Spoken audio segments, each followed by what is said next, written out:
আজকে রেসিপি শুক্তো,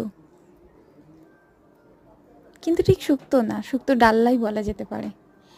কারণ এখানে যেহেতু উচ্ছে, দুধ কোনোটাই ব্যবহার করা হয়নি, তাই আমার রান্নাটাকে শুক্তো বলা যায় না।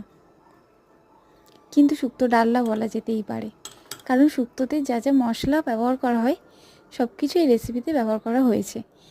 এই যেমন ধরো আদা বাটা, সর্ষে বাটা আর পাঁচফোড়নের একটা ভাজা মশলা, যা স্বাদ এনে দেয় শুক্তোর মতো।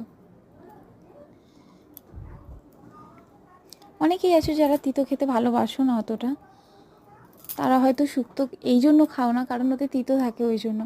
তারা কিন্তু এইভাবে ট্রাই করতেই পারো রেসিপিটা, তিতোও লাগবে না অথচ শুক্তের মতো স্বাদ। আমার পার্সোনালি শুক্তো খেতে খুব পছন্দ, ওই জন্য আমি এইভাবে একবার ট্রাই করলাম। তোমাদের যদি ভালো লাগে তাহলে তোমরাও ট্রাই করতে পারো। আর এই ভিডিওটা যদি এভাবে যদি বুঝতে অসুবিধা হয় তাহলে কমেন্ট করো, পুরো ভিডিওটা দিয়ে দেবো। আমার বিশ্বাস এই রেসিপিটা বাড়িতে ট্রাই করলে অবশ্যই ভালো লাগবে।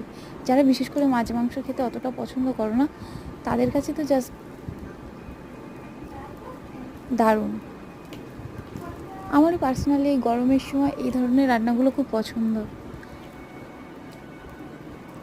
শুধু ওপর থেকে জাস্ট একটু ঘি ছড়িয়ে নেবে আর এক গ্লাস মুখে দিলেই স্বর্গ, আর কিচ্ছু না। আমি শুধু জাস্ট এটা দিয়েই খেয়েছিলাম।